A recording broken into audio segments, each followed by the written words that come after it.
रमेश म्हात्रे हे उपचार घेत असणाऱ्या ठाण्यामधल्या सिव्हिल रुग्णालयामध्ये वरिष्ठ डॉक्टर आणि परिचारिका आंदोलन करताना दिसतायत। रमेश म्हात्रे याच्या विरोधामध्ये घोषणा देत हातावरती काळी फीत देखील त्यांनी बांधलेली आहे। हल्लेखोरांना अटक झाली पाहिजे अशा घोषणा सध्या दिल्या जात आहेत। घोषणा देत राहा। डॉक्टर आणि परिचारिकाला मारहाण केल्याच्या प्रकरणी रमेश म्हात्रेवरती गुन्हा दाखल झालाय। मात्र पोलिसांच्या लॉकअपच्या ऐवजी सध्या ठाण्यामधल्या सिव्हिल रुग्णालयात ते दाखल आहेत। डोंबिवलीमध्ये डॉक्टर आणि परिचारिकला मारहाण प्रकरणानंतर जे रमेश म्हात्रे आहे शिंदे गटाचे नगरसेवक ते ठाण्यातील सिव्हिल रुग्णालयामध्ये उपचार घेत आहे। काल ते रात्री या ठिकाणी हॉस्पिटलमध्ये दाखल झाले आणि आज ठाण्यातील जे सिव्हिल रुग्णालयाचे वरिष्ठ डॉक्टर आहे परिचारिका आहे ते या ठिकाणी आंदोलन करतायत। हातावर काळ्या फिती लावून या ठिकाणी जे डॉक्टर्स आणि नर्स आहे ते या ठिकाणी फिती लावून उभे आहेत। आपल्यासोबत डॉक्टर धीरज आहेत। सर, आपण जर कालचा जो प्रकरण पाहिलं की डॉक्टरांना आणि परिचारिकांना मारहाण केलेली आहे, आज ते सिव्हिल रुग्णालयात उपचार घेतात, काय सांगाल याबद्दल? सर, कसं आहे की हा हल्ला जो केलाय त्याच्याबद्दल आम्ही सगळ्यांनी निषेध केलेला आहे।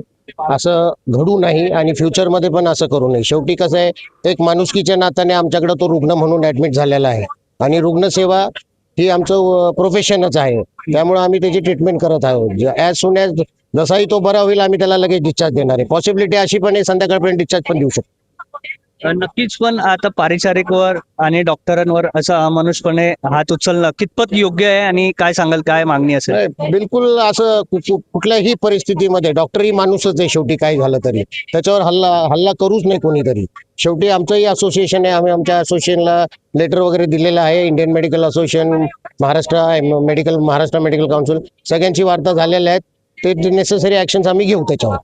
नक्कीच, आणखीन आपल्यासोबत काही डॉक्टर आहेत। सर, निषेध नोंदवला आहे, काय एक मागणी असेल? मागणी आहे 2010चा एक शासन निर्णय आहे, त्या घटनेमध्ये अजामीन पात्र गुन्हा आहे, सरकारी कर्मचाऱ्यावर मारहाण करणे वगैरे वगैरे। त्याच्यानंतर जो गुन्हा झालाय, जी मारहाण झाली त्या महिलेवर सुद्धा त्यांनी मारहाण केली, मग त्याला विनयभंग सुद्धा येतो।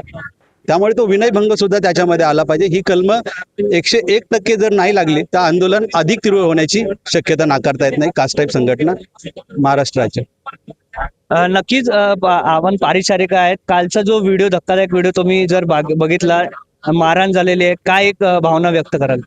आमचं म्हणणं आहे की जर असेच लोक वागत राहिले तर आम्ही त्यांना सेवा द्यायची कशी?